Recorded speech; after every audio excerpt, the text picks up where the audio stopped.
Magandang araw. Ako po si Mark Lester Niran. Ito po ang aking daily devotion ng Lordship of Christ na tinalakay po ni Pastor Russell Ocampo sa 365 daily devotion. Ang Bible verse po ngayong araw ay galing sa John chapter 13 verse 13 to 14. Sabi po dito ay, "You call me teacher and Lord, and rightly so. For what this is what I am. Now that I, your Lord and teacher, have washed your feet, you also should wash one's another feet."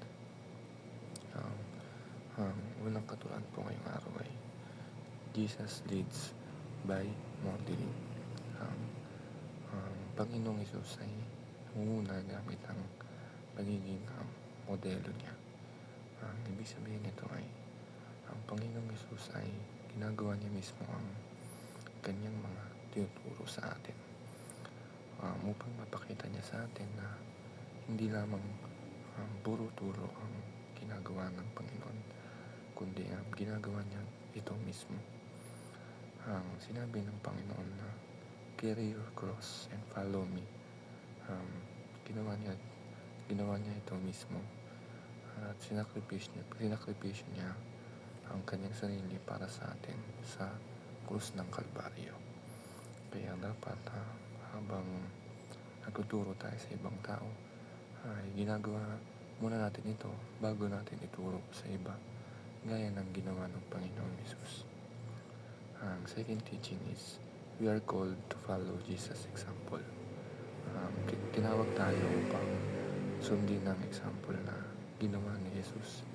Kailangan natin i-follow ang example na ginawa ni Jesus dahil ito ang goal natin bilang isang Kristiyano. At tayo ay hinuhubog upang maging katulad ng Panginoong Hesus. At kung binungat ng Panginoong Hesus ang kanyang sariling krus, dapat tayo din, mga tagasunod niya, dapat mag-sacrifice din tayo dahil ito ang example na dinuro ng Panginoon sa atin upang tayo ay maging totoo na tagasunod ng Panginoon.